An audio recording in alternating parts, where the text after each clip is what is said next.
नमस्ते दोस्तों, आप सभी को इस प्यारी प्यारी सुबह का ओम। आज मैं आपको अनुलोम विलोम और नाड़ी शोधन ये दो प्राणायाम के बारे में बताने जा रही हूँ। ये दोनों प्राणायाम में समानता क्या है और ये दोनों प्राणायाम का फ़र्क क्या है, उसके बारे में हम बात करेंगे। अनुलोम विलोम प्राणायाम जो है उसमें हम सिर्फ अपनी एक नासिका से सांस को अंदर भरते हैं और दूसरी नासिका से सांस को बाहर निकालते हैं। उसके बाद जिस नासिका से हमने सांस को बाहर निकाला है उसी नासिका से फिर से सांस को अंदर भरते हैं और दूसरी नासिका से उसको बाहर निकालते हैं। अनुलोम विलोम प्राणायाम में सिर्फ हम पूरक और रेचक पे ही ध्यान देते हैं, इसमें कुंभक नहीं करना होता है। और ये जो प्राणायाम है वो हमेशा हमारी जो ईड़ा नाड़ी है, मतलब जो हमारी लेफ़्ट नॉस्ट्रिल है, जिसको हम चंद्र नाड़ी भी बोलते हैं, तो ये चंद्र नाड़ी जो है वो चंद्र का प्रतीक है, वो शांति का प्रतीक है। इसलिए अनुलोम विलोम प्राणायाम जब हम उसकी शुरुआत करते हैं तो हमेशा सांस को हम अपनी बाईं नासिका से, मतलब चंद्र नाड़ी से ही अंदर भरते हैं। और अनुलोम विलोम प्राणायाम करते वक्त आपको अपनी ये जो मध्यमा उंगली है और ये जो अनामिका उंगली है, तो मध्यमा और अनामिका को इस तरह से आपको मुद्रा बनानी होती है। दूसरा जो हाथ है आपका वो ध्यान मुद्रा या ज्ञान मुद्रा में हम रखते हैं। जिनको वायु की तकलीफ़ है वो वायु मुद्रा में भी रख सकते हैं। तो इस तरह से हाथ को, मतलब अंगूठा और अपनी मध्यमा और अनामिका, ये दोनों उंगलियां जो है उसको ऐसे चेहरे के पास, नाक के पास हम लाते हैं और पहले हम पूरी सांस को अंदर भर के पूरी सांस को बाहर निकाल देते हैं। उसके बाद अंगूठा और ये दो उंगलियों से हम अपनी दोनों नासिका को बंद कर देते हैं। उसके बाद जो हमारी बाईं नासिका है, चंद्र नाड़ी है, जो ईड़ा नाड़ी है या तो जो लेफ़्ट नॉस्ट्रिल है, वहाँ से हम धीरे धीरे धीरे 2.5 सेकंड तक सांस को अंदर भरते हैं। उसके बाद उंगलियों से अपनी लेफ़्ट नॉस्ट्रिल को बंद करके अंगूठे को उठा के 2.5 सेकंड में हम रेचक करते हैं, धीरे धीरे सांस को बाहर निकालते हैं। उसके बाद हम अपनी दाई नासिका, मतलब राइट नोस्ट्रिल से फिर से 2.5 सेकंड में सांस को अंदर भरते हैं और बिना रोके अंगूठे से हमारी जो दाई नासिका है उसको बंद करके हम अपनी बाई नासिका से रेचक करते हैं। ये जब आप इस मुद्रा में, जब हाथ को, मतलब अपना जो राइट हैंड है उसको जब आप अपनी नासिका के पास रखते हो तो आपकी नासिका जो है, मतलब आपका जो हथेली का जो भाग है वो इस तरह से थोड़ा ऊपर की तरफ रहना चाहिए, ऐसे नहीं रखना है। और कोनियों से अपने हाथ को ज़्यादा नहीं उठाना है, नहीं तो फिर आप थोड़ी देर में थक जाओगे और ज़्यादा देर तक प्राणायाम का अभ्यास नहीं कर सकोगे। तो इस तरह से हम अपने हाथ को रखते हैं, बराबर। और फिर धीरे धीरे धीरे सांस को अंदर भरना है, बिल्कुल मंद गति से पूरक करना है और उसी मंद गति से रेचक भी करना है। जितने काउंट में आपने पूरक किया है उतने ही काउंट में रेचक करना है। ये प्राणायाम आप 3 तरह से कर सकते हो, मंद गति, मध्यम गति और तीव्र गति। जब आप मंद गति से करते हो तब सांस की बिल्कुल आवाज़ नहीं आनी चाहिए। जब मध्यम गति से करते हो तो आपको अपनी सांस की थोड़ी थोड़ी सी आवाज़ सुनाई देती है और जब आप तीव्र गति से करते हो तो सांस की आवाज़ भी तीव्र हो जाती है, मतलब आपको अपनी आवाज़ सुनाई देती है। ये प्राणायाम करते वक्त हमको संकल्प करना होता है। क्या संकल्प करेंगे? तो एक कि ये प्राणायाम करते वक्त हमारी जो ईड़ा और जो पिंगला नाड़ी है उससे हम सांस को अंदर भर रहे हैं। इसकी वजह से जो हमारी ईड़ा और पिंगला नाड़ी में जो घर्षण हो रहा है उसकी वजह से हमारी जो सुषुम्ना नाड़ी है वो जागृत हो रही है। हमारे सारे ही 8 चक्र मूलाधार चक्र से लेके सारे 8 चक्र जो है वो एक्टिवेट हो रहे हैं और जो हमारा सहस्त्रार चक्र है वहाँ से एक दिव्य प्रकाश पुंज जो है वो उसका ऊर्ध्वगमन हो रहा है, वो बाहर आ रहा है। अगर आप ऐसा संकल्प नहीं करते हो तो आपको पॉजिटिव संकल्प करना है। मतलब जब आप पूरक करते हो तब आपको सोचना है, आपको मन ही मन सोचना है कि पूरे ब्रह्मांड की दिव्य शक्ति को, पॉजिटिविटी को, सकारात्मक ऊर्जा को मैं अपने शरीर के अंदर भर रही हूँ।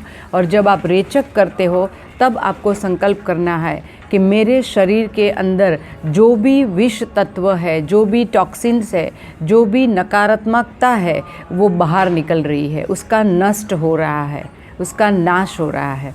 ऐसा जब पूरक करते हो तो पॉजिटिव संकल्प करना है, जब रेचक करते हो तब आपके शरीर के जो भी विष तत्व है वो बाहर निकल रहे हैं, ऐसा मानसिक आपको संकल्प करना है।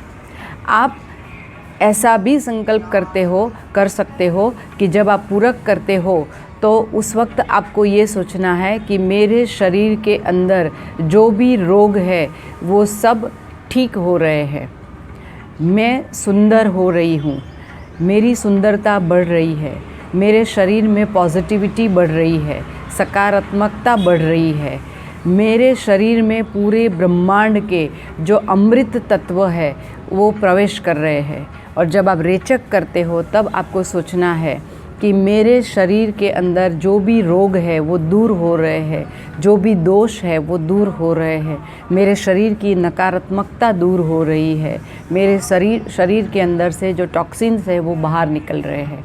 इस तरह का आपको जो भी सही लगे उस तरह से आप संकल्प करते करते आपकी प्राणों के ऊपर, आपकी श्वास प्रश्वास की क्रिया, पूरक रेचक के ऊपर अपना पूरा ध्यान केंद्रित कर सकते हो। और पूरे प्राणायाम के दौरान आप अपने ध्यान को यहाँ आज्ञा चक्र में भी केंद्रित कर सकते हो। आप ओम के चित्र का ध्यान कर सकते हो या अपने इष्ट देव का ध्यान कर सकते हो, या तो एक दिव्य प्रकाश पुंज को आप अपने आज्ञा चक्र में देख सकते हो। और उसके बाद मन ही मन दिव्य संकल्प करते करते, पॉजिटिव और नेगेटिव जो संकल्प है वो करते करते आप इस प्राणायाम का अभ्यास कर सकते हो। उससे बहुत ही लाभ होता है, आपके शरीर के सारे दुख, सारे जो रोग है वो नष्ट हो जाते हैं। या तो फिर आप ओम का उच्चारण भी कर सकते हो, पूरक में भी ओम, रेचक में भी ओम। या तो ओम पूरक करते वक्त ओम का उच्चारण करना है और रेचक करते वक्त नमः शिवाय का उच्चारण करना है। इस तरह से भी आप कर सकते हो। जब आप पूरक करते हो तो मानसिक आपको काउंटिंग भी देनी है, 1 2 3 4। जिस काउंट में आप सांस को अंदर भरते हो उसी काउंट में सांस को बाहर निकालना है। एक ध्यान रहे कि अनुलोम विलोम प्राणायाम में हमको कुंभक नहीं करना है, सांस को भरना है और निकालना है। जिस काउंटिंग में हम सांस को भरते हैं उसी काउंटिंग में सांस को बाहर निकालना है। तो ये प्राणायाम आप 10 सेकंड में एक इसका जो आवर्तन है वो आप कंप्लीट करते हो। एक अनुलोम विलोम प्राणायाम पूरा होता है 10 सेकंड में। मतलब आप जो बाईं नासिका से पूरक करते हो, दाईं से रेचक करते हो, फिर से दाईं से पूरक करते हो, और जब बाईं से आप रेचक करते हो तब एक अनुलोम विलोम प्राणायाम पूरा होता है। तो ये 10 सेकंड में पूरा होता है। तो 1 मिनट में आप 6 बार ये प्राणायाम कर सकते हो। शुरुआत में आपको 3 मिनट तक करना है। जब आप 1 मिनट तक करते हो तो शुरू में आपको थकान महसूस हो सकती है। तो जब थकान लगे तो थोड़ी देर विश्राम करना है, उसके बाद फिर से ये प्राणायाम को कंटिन्यू करना है। इसके अलावा जब आप धीरे धीरे अभ्यास करोगे तो 3 मिनट से लेके 10 मिनट तक, 15 मिनट तक इसका आप अभ्यास निरंतर कर सकते हो। बीच बीच में थकान लगे तो विश्राम अवश्य करना है। बलपूर्वक कुछ भी नहीं करना है। बहुत ही आराम से, बहुत ही सहजता से इस प्राणायाम का अभ्यास करना है। बिल्कुल तनाव नहीं होना चाहिए, टेंशन नहीं होनी चाहिए, बल्कि ये प्राणायाम करने से आपके शरीर का पूरा तनाव, पूरी टेंशन जो है वो ख़त्म हो जाती है। तो आइए शुरू करते हैं अनुलोम विलोम प्राणायाम। पहले हम मंद गति से करेंगे, उसके बाद हम मध्यम गति से करेंगे और बाद में हम तीव्र गति से इसका अभ्यास करेंगे। ज्ञान मुद्रा या ध्यान मुद्रा में अपना जो बायां हाथ है उसको अपने घुटनों के ऊपर टिका देना है। उसके बाद 1-2 लंबी गहरी सांस लेना है और छोड़ना है। जब पूरी सांस बाहर निकल जाए उसके बाद दोनों नासिकाओं को अपने दाएं हाथ से बंद कर देना है।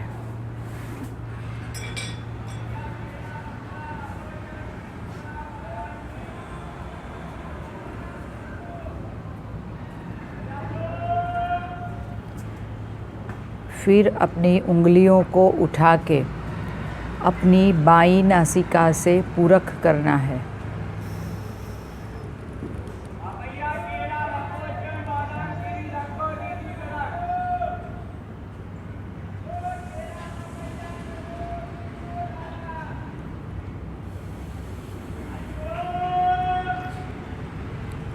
फिर से एक बार अपनी बाईं नासिका से पूरक करना है। 4 के काउंट में अगर आपने पूरक किया है उसके बाद उस नासिका को बंद करके अपनी जो दाईं नासिका है, जो राइट नोस्ट्रिल है, वहाँ से 4 के काउंट में ही रेचक करना है। उसके बाद उसी राइट नासिका से आपको फिर से पूरक करना है 4 के काउंट में, और बाईं नासिका से 4 के काउंट में रेचक करना है। ये एक अनुलोम विलोम प्राणायाम आपका पूरा हुआ। इस तरह से अगर आप 1 मिनट में 6 बार इस प्राणायाम को कर सकते हो। शुरू में 1 मिनट, उसके बाद 3 मिनट, उसके बाद 10-15 मिनट तक आपको ये करना है।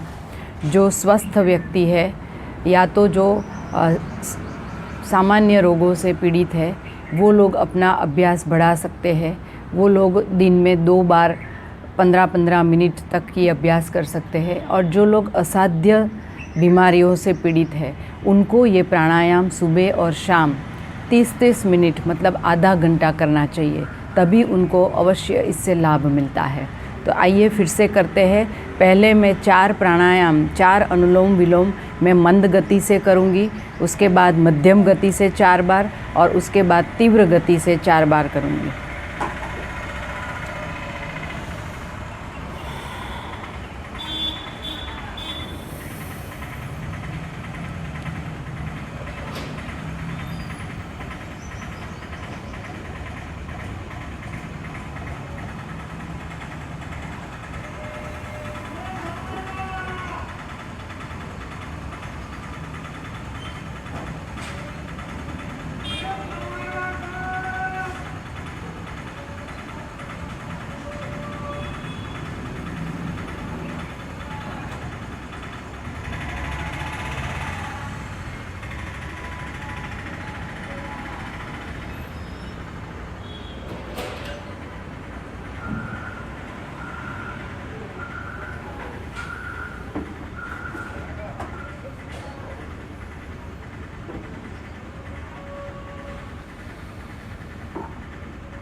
अब मध्यम गति से।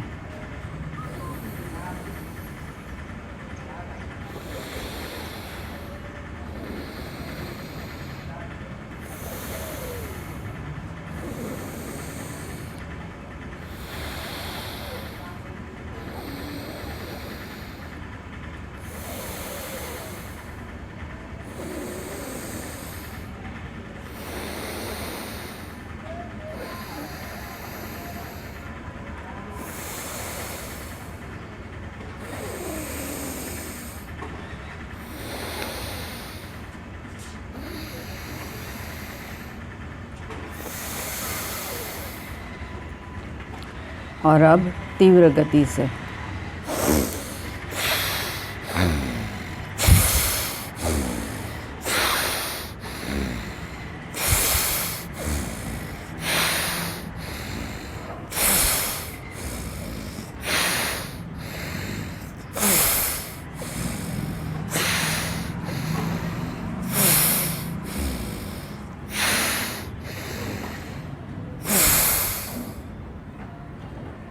विश्राम।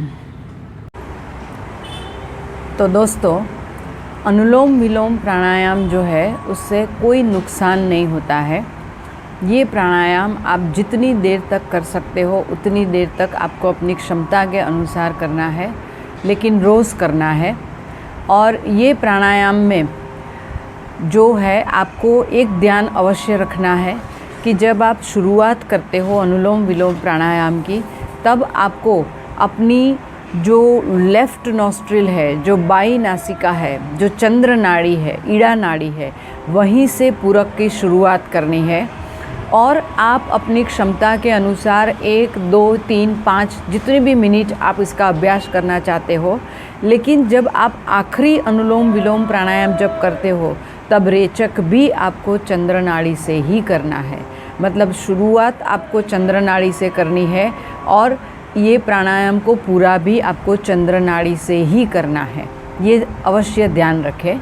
अभी मैं आपको जो नाड़ी शोधन प्राणायाम है उसके बारे में मैं बताऊंगी। अनुलोम विलोम और नाड़ी शोधन में फ़र्क सिर्फ कुंभक का है। अनुलोम विलोम में हम सिर्फ पूरक और रेचक करते हैं, इसमें कुंभक नहीं करते हैं, लेकिन नाड़ी शोधन में हमको कुंभक भी करना है।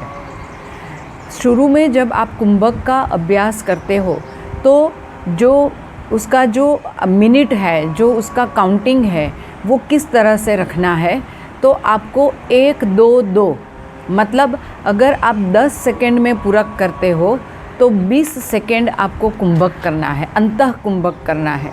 जब आप अंतः कुंभक करते हो तब आपको मूल बंद और जालंधर बंद लगाना है।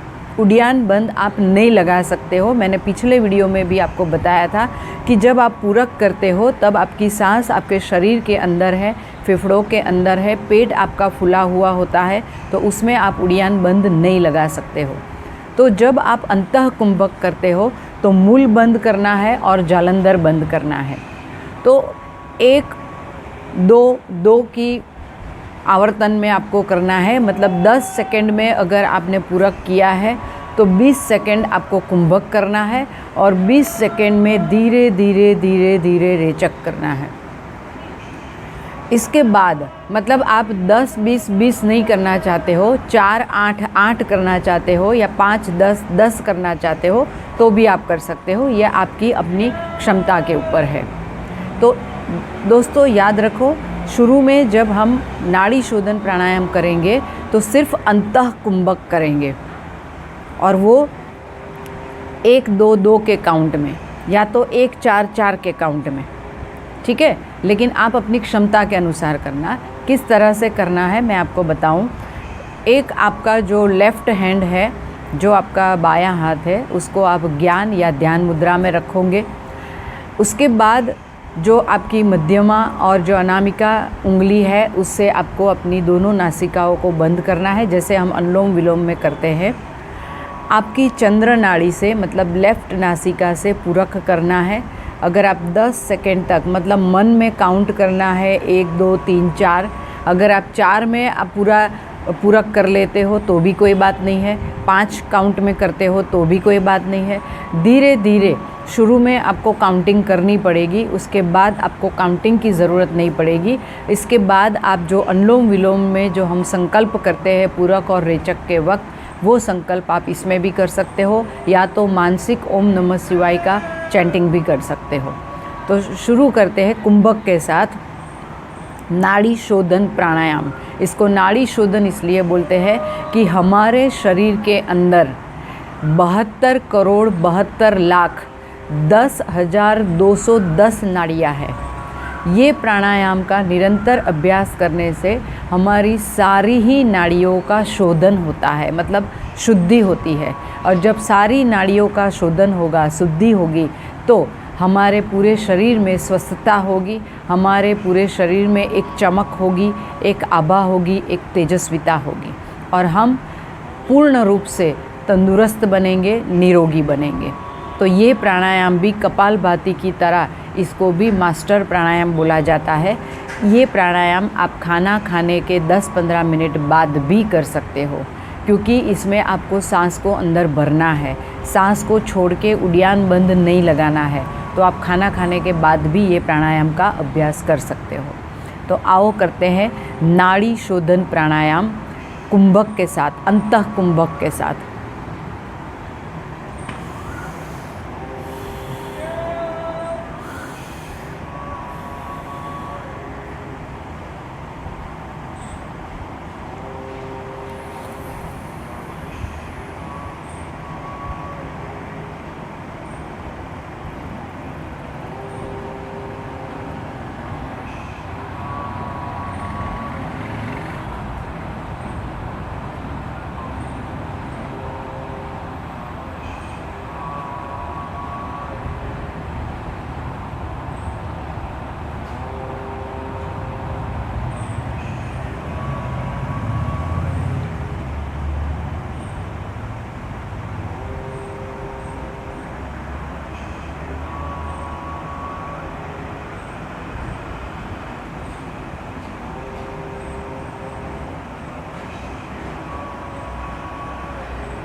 ये प्राणायाम हमेशा मंद गति से ही किया जाता है और पूरक या रेचक करते वक्त धीरे धीरे से सांस को भरना है, धीरे धीरे से उसको बाहर निकालना है। तो इसमें अपने सांस की कोई आवाज़ नहीं आती है, बिल्कुल शांति से करना होता है। और मन ही मन आप ये संकल्प कर सकते हो कि ये प्राणायाम करते वक्त मेरे शरीर की सारी जो नाड़ियाँ है उसकी शुद्धि हो रही है।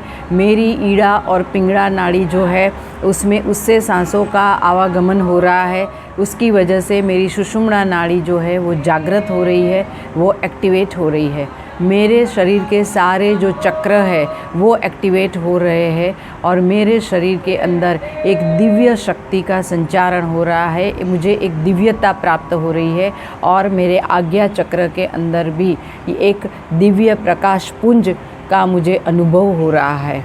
ऐसा संकल्प करते करते आप नाड़ी शोधन प्राणायाम कर सकते हो। बहुत ही महत्वपूर्ण प्राणायाम है, बहुत ही हेल्पफुल प्राणायाम है। अनुलोम विलोम और नाड़ी शोधन प्राणायाम जो है उनके जो फ़ायदे हैं वो समान है, इसलिए फ़ायदों के बारे में मैं आपको बाद में बताऊंगी। अभी जो मैंने नाड़ी शोधन प्राणायाम किया वो सिर्फ अंतः कुंभक के साथ किया। जब आपका अभ्यास बढ़ता है तो आप बाह्य कुंभक भी कर सकते हो और बाह्य कुंभक जब आप करते हो तो आपको 1 4 2 2 ऐसी काउंटिंग में करना है। 1 4 2 2 मतलब मतलब सपोज़ आपने 10 सेकेंड में पूरक किया है तो 40 सेकेंड तक आपको कुंभक करना है, मतलब पूरक से 4 गुना करना है कुंभक। उसके बाद पूरक से दुगुना मतलब डबल आपको रेचक करना है, मतलब 20 काउंट में रेचक करना है। तो रेचक करके जब आप पूरी सांस को बाहर निकाल देते हो उसके बाद 20 सेकेंड तक सांस को बाहर रोक के रखना है, उसको हम बाह्य कुंभक बोलते हैं। तो 1 4 2 2 ऐसे काउंट में आप कर सकते हो। 10 सेकेंड में पूरक एंड 40 सेकेंड का कुंभक, 20 सेकेंड का रेचक, ये शुरू में हमारे लिए पॉसिबल नहीं होता है। ये हमारे लिए थोड़ा मुश्किल होता है, इसलिए आप 4 के काउंट में करो। 4 काउंट में पूरक, उसके बाद उससे 4 गुना मतलब 16 काउंट आपको कुंभक करना है। उसके बाद उससे दुगना मतलब 8 काउंट में आपको रेचक करना है, और रेचक के बाद सांस को 8 काउंट तक बाहर रोक के रखना है। उसके बाद फिर से पूरक करो 4 के काउंट में, 16 काउंट आप कुंभक करो, अंतः कुंभक, मूल बंद और जालंधर बंद लगा के। उसके बाद 8 काउंट में रेचक, और उसके बाद 8 काउंट में बाह्य कुंभक करना। अल्टरनेट नाड़ी से ही है, मतलब आपने अगर अपनी बाईं नासिका से पूरक किया है तो दाईं से रेचक करना है, उसके बाद फिर से दाईं से पूरक करना है और बाईं से रेचक करना है। तो जो श्वासोश्वास की जो प्रक्रिया है वो अनुलोम विलोम प्राणायाम के जैसी ही है। यहाँ सिर्फ कुंभक जो है वो महत्वपूर्ण होता है।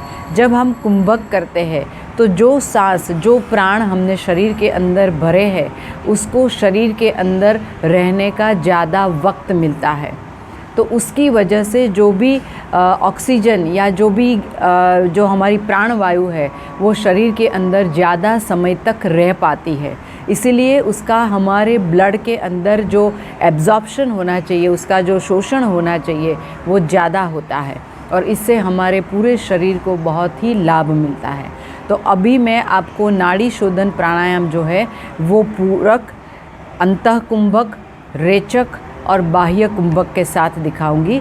मैं 4 के काउंट में करूंगी, मतलब 4, 16, 8, 8, 4, 16, 8, 8, ठीक है।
विश्राम।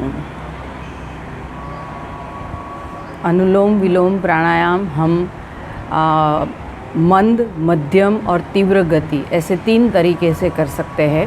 अगर आप सिर्फ मंद गति से करना चाहते हो तो भी कर सकते हो, लेकिन नाड़ी शोधन प्राणायाम हमेशा मंद गति से ही किया जाता है।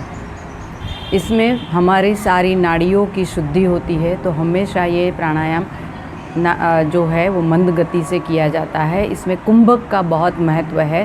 कुंभक का समय, अंतः कुंभक का समय आप जितना बढ़ा सकते हो अपनी क्षमता के अनुसार बढ़ा सकते हो। तो दोस्तों, अभी हम देखेंगे कि ये दोनों जो प्राणायाम है उससे हमारे शरीर को क्या लाभ मिलते हैं। तो जैसे मैंने बताया कि ये दोनों प्राणायाम जो है उसको मास्टर प्राणायाम भी बोला जाता है। हमारे शरीर में मतलब जो नाड़ियों की शुद्धि तो होती है, हमारे 8 चक्र जो है वो एक्टिवेट होती है। हमारे मूलाधार चक्र के अंदर हमारे मूलाधार चक्र में जो शक्ति जो सुषुप्त अवस्था में है वो जागृत होती है। तो जब मूलाधार चक्र में जो सुषुप्त अवस्था में जो सोई हुई शक्ति है उसका जब जागरण होता है तो हमारी सुषुम्ना नाड़ी जो है उसका भी जागरण होता है। तो कुंडलिनी जागरण के लिए ये प्राणायाम बहुत ही महत्वपूर्ण होता है। इसके अलावा ये प्राणायाम के निरंतर अभ्यास से रोज़ अगर आप उसका रेगुलर अभ्यास करते हो, लंबे समय तक इसका अभ्यास करते हो, तो इससे हमारा मानसिक, शारीरिक और आध्यात्मिक विकास होता है। हमारा तन, मन, हमारे विचार और हमारे संस्कार की शुद्धि होती है। मन बिल्कुल शांत हो जाता है। जो ऑक्सीजन है, जो प्राणवायु है, वो पूरे शरीर के एक एक अवयव, उसके एक एक टिश्यू, सबको पूरी मात्रा में ऑक्सीजन या प्राणवायु मिलता है। तो पूरा शरीर जो है हमारा वो स्वस्थ बनता है। हमारे शरीर के जो तीनों दोष है, जो वात है, कफ है, पित्त है, उससे रिलेटेड जितनी भी तकलीफ़ें हैं, इससे रिलेटेड जितने भी रोग हैं, जैसे वात रोग से रिलेटेड आर्थराइटिस होता है, नी पेन होता है, तो ये सारी जो तकलीफ़ें हैं वो दूर हो जाती है। जो पित्त दोष से रिलेटेड जो तकलीफ़ें हैं, जिसमें एसिडिटी है या तो फिर जिसको हम बोलते हैं कि पित्त दोष है, जिसमें शुक्र दोष भी होता है, धातु दोष होता है, तो ये सब जो है वो भी दूर हो जाते हैं। और जो कफ जो प्रकृति है हमारी, उससे रिलेटेड जो भी दोष है, जैसे अस्थमा है, साइनस है, वो तकलीफ़ें, जो खांसी है, सर्दी है, ये तकलीफ़ें भी हमारी हमेशा के लिए दूर हो जाती है। और दोस्तों, इसका सबसे बड़ा जो एडवांटेज है, जो फ़ायदा है, वो जो लोग हृदय रोग से पीड़ित है, जिनके शरीर में कोलेस्टेरॉल की मात्रा ज़्यादा है, जिनकी नाड़ियों में ब्लॉकेज है, जो हृदय से जो आर्टरीज़ जो जाती है उसके अंदर जो ब्लॉकेज है, वो ब्लॉकेज इस प्राणायाम के निरंतर अभ्यास से सिर्फ 3 या 4 महीने में ही 30 to 40% ब्लॉकेज इससे दूर हो जाता है। तो इसके अनगिनत लाभ है। तो दोस्तों, आपको भी इसका ये प्राणायाम का अभ्यास जो है वो रोज़ करना चाहिए, नियमित रूप से करना चाहिए, तो आपके शरीर को भी ये सारे लाभ अवश्य मिलेंगे। तो ये आपको मैंने अनुलोम विलोम और जो नाड़ी शोधन प्राणायाम है, ये दोनों के बारे में बताया। दोनों में फ़र्क क्या है, दोनों की समानता क्या है, दोनों के फ़ायदे क्या है। आपको ये सारे प्राणायाम जो मैंने अब तक आपको सिखाए, जैसे हमने उद्गीत प्राणायाम सीखा, उसके अंदर हम सिर्फ ओम का उच्चारण करते हैं। ओम का उच्चारण भी अलग अलग तरीके से किया जाता है, वो भी मैंने अपने एक वीडियो में बताया है आपको। उसके बाद हम भस्त्रिका प्राणायाम करते हैं। उसके बाद कपालभाति प्राणायाम, बाह्य प्राणायाम, उज्जयी प्राणायाम, देन ये अनुलोम विलोम प्राणायाम और नाड़ी शोधन प्राणायाम, और लास्ट में प्रणव प्राणायाम करते हैं। तो ऐसे 8, और जो भ्रामरी प्राणायाम, तो ऐसे जो 8 प्राणायाम का मैंने आपको जो पहला वीडियो भेजा था, उस 8 प्राणायाम का हमको रोज़ अभ्यास करना है। आप जो उद्गीत प्राणायाम है वो 5 मिनट तक करना है। उसके बाद भस्त्रिका प्राणायाम भी 5 मिनट तक करना है। कपालभाति प्राणायाम 10, 15 या 30 मिनट तक आप कर सकते हो। उसके बाद बाह्य प्राणायाम जो है वो 11 से 21 बार आपको करना है।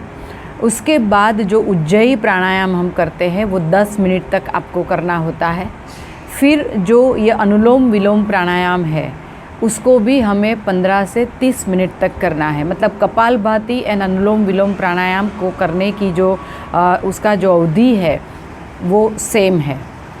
अनुलोम विलोम प्राणायाम के बाद आप थोड़ी देर के लिए नाड़ी शोधन प्राणायाम आपको 10-15 मिनट तक करने की ज़रूरत नहीं है। आप सिर्फ 5-6 बार करते हो तो भी वो सफिशिएंट होता है। उसके बाद भ्रामरी प्राणायाम अवश्य करना है। अनुलोम विलोम प्राणायाम के बाद, नाड़ी शोधन प्राणायाम के बाद भ्रामरी प्राणायाम आपको अवश्य करना चाहिए। और उसके बाद लास्ट में हम प्रणव प्राणायाम करते हैं।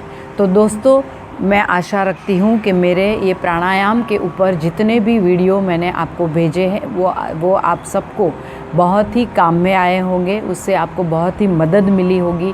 ये सारे प्राणायाम का अभ्यास रोज़ करके आप सब स्वस्थ रहो, तंदुरुस्त रहो और औरों को भी तंदुरुस्त और स्वस्थ बनाओ।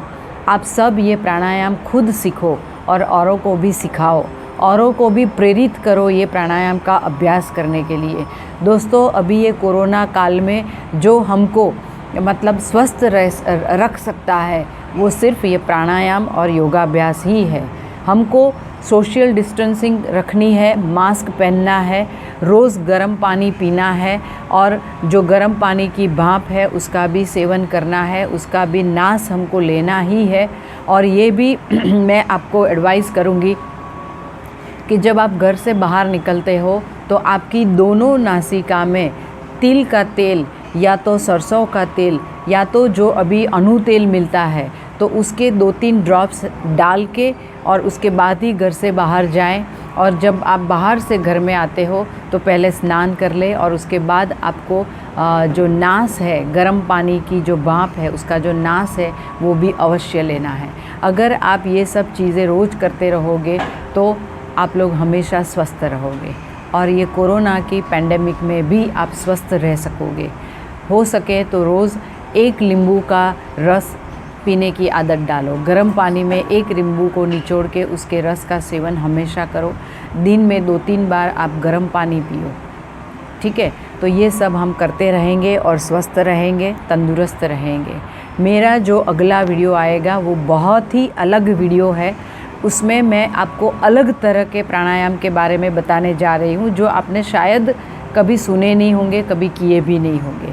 तो अलग अलग रोग के अनुसार, अलग अलग ऋतु के अनुसार जो प्राणायाम किए जाते हैं वो अलग टाइप के प्राणायाम का अभी मेरा दूसरा वीडियो आएगा। तो दोस्तों, आपका सहकार मुझे हमेशा मिलता रहे ऐसी आशा रखती हूँ। इसके साथ आप सभी को ओम नमस्ते।